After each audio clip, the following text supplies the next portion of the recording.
After another great week of sports, we're back with 5-4-3. I'm Josh Sickles alongside my esteemed colleague, Vince Rodemer. Today we're going to be talking about the best team in the NFC, a quarterback who's partying like it's 2007. What's wrong with one of the worst teams in the league? We might even throw in a little bit of hockey if we have time. But first of all, we're going to start with a great weekend of college football action where the number one Florida Gators won on a last-second field goal against Arkansas. Texas struggled past their Big 12 rival, Oklahoma Sooners. And USC came down to the last play to beat Notre Dame. Now, neither of those three teams looked very, very impressive, but Vince, which one looked the least impressive? To me, it was Texas, because this is supposed to be a top three team, and they struggled to be an Oklahoma team without their Heisman-winning quarterback, without their All-American tight end.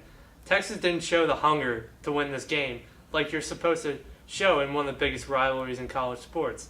In my opinion, Oklahoma isn't as good as Arkansas, who slaughtered Alabama last week, who Florida barely beat. So I think that Texas just seems like a really disinterested team. Seems like ever since they got snubbed out of the title game last year, they barely got by a mediocre Ohio State team. They just haven't shown any interest in looking like a good team this year. See, but I'm going to disagree with you there because when you look at the rivalries in college sports, you got to almost throw out the record books. And Oklahoma was the highest ranked team out of any of the opponents that these teams faced.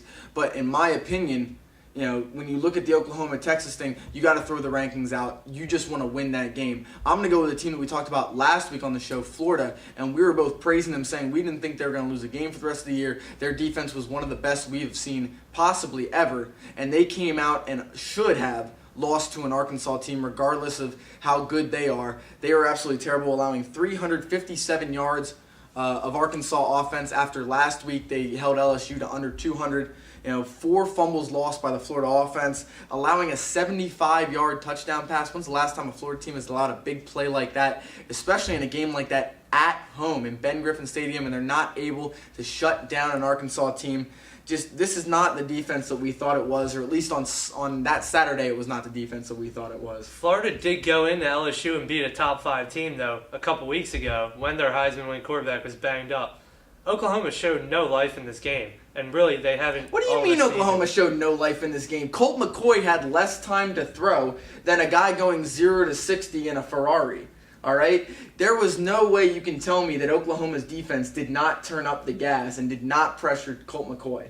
Oklahoma played a great game. Oklahoma, in my opinion, played the best game out of any of these three teams that played the top. This wasn't the Oklahoma team that was scoring 50 points a game last year, though, was it? No, but this was the Oklahoma defense that was stopping people from scoring.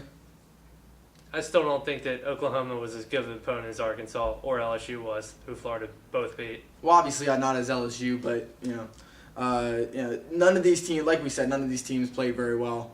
But what can you do? So we're going to move on to another team that also didn't play very well, except this team lost, and that's the Ohio State Buckeyes. Another lackluster performance from Terrelle Pryor. So we're going to pose the question, Vince, should they give up on Terrelle Pryor? No, you can't give up on Terrelle Pryor. With all the talent he has, he's got to get better. He's only a sophomore this year. He's not putting up the numbers you'd expect. But that's because he's playing the wrong sport, quite frankly. He should be playing basketball, either at Pitt or at Ohio State, which he's not. As we've seen in the Big Ten, you can win with lousy quarterbacks, as Ricky Stanzi has shown for a second consecutive year. So I don't think Pryor's really the problem here. It's more everyone else around him, and I think they don't really have anyone better than him, so there's really no reason to go away from him. So I say you stick with Terrelle Pryor with Ohio State. I think that all the reasons that you just gave are the exact same reasons why Terrelle Pryor thinks that they're losing, because in my opinion, Terrelle Pryor right now is blaming Ohio State's struggles on everybody but himself. When you look at his numbers last year, he only had 4 interceptions all of last year. This year already he has 8 interceptions to only 10 touchdown throws. He's running the ball a little bit, but he's not being very effective. When he drops back in the pocket, he just does not look comfortable. He's getting happy feet, and I just think it's a case where he was overrated coming into college, and it's become worse because you look at a game like USC where Ohio State played well enough to win. They should have won that game. And there was a couple multiple factors. Jim Tressel's conservative play calling didn't help. But after the game, Terrelle Pryor basically looked upon and said, hey, I did what I was supposed to do. Everybody else screwed up. And that's an absolutely terrible, terrible attitude to have as a quarterback. In my opinion, I don't see them winning with him at quarterback, at least not winning to the standard of Ohio State. But are they going to win with anyone else at quarterback? I don't know, but at the same time, it's one of those reasons. Why was Avery Johnson fired in the NBA? I mean, he took the Mavericks to the playoffs, took them to a great record, but when he can't get them past that, they fire him, they move on. So it's like, yeah, they can be a good team with Pryor, but if they can't reach where they want to, reach that national title level, do you give up and do you go to one of the QBs behind them?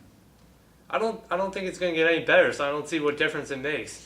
They can only go so far anyway. Like, they're not going to go any farther than getting crushed in the Rose Bowl again. So, yeah, but do you in my think opinion, it doesn't make a the difference. experience that the quarterbacks would get this year could possibly help them in the future in terms of, because obviously once Pryor leaves, they're going to need him, or even next year if you give them the experience this year, start him next year.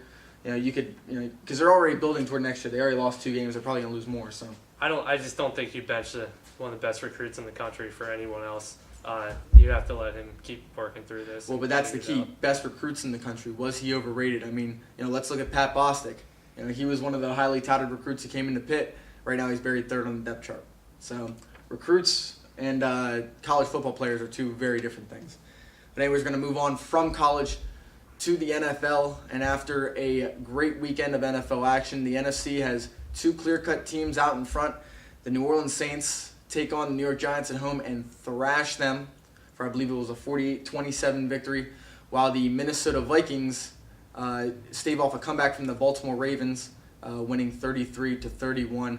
These are the 2 teams, arguably, but probably you're looking at the 2 best teams in the NFC. Both are undefeated. Which one is the best one? I think it's the Saints by far, because they had one of the 2 best quarterbacks in the game, Drew Brees, the highest rated passer in the game.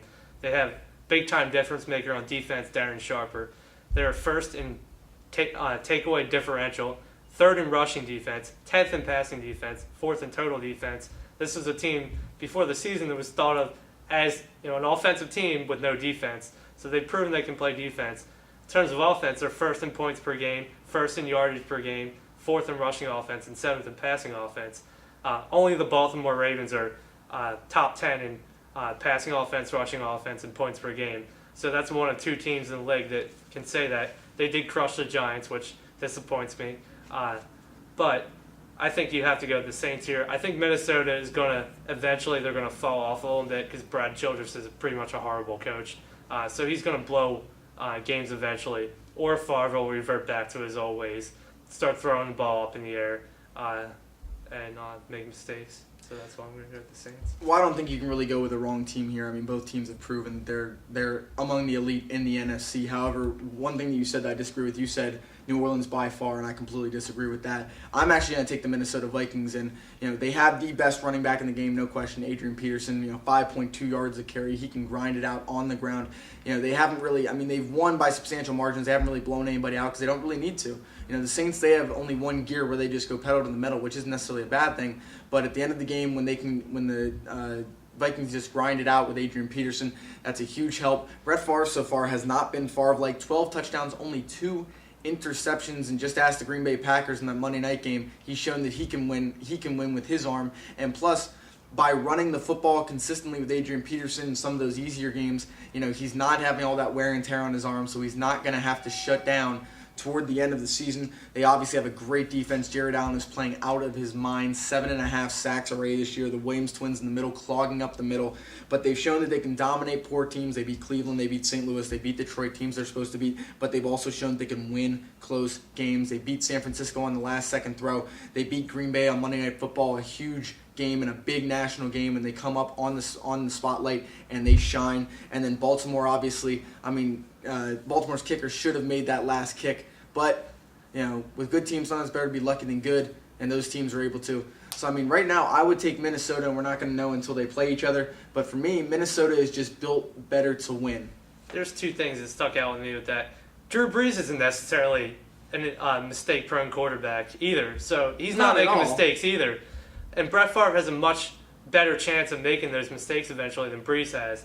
And then you look at Sunday, Adrian Peterson came up a little bit lame on one play. He got back in the game, but if Adrian Peterson gets hurt, the Vikings are back where they were last year. Well, if Drew Brees gets hurt, the Saints are back where if Darren Sharper gets hurt, if you can't say, well, if this guy gets hurt, that's an injury. Adrian Peterson's been hurt before in his career, though. Drew Brees has never been hurt. That doesn't mean it can't happen.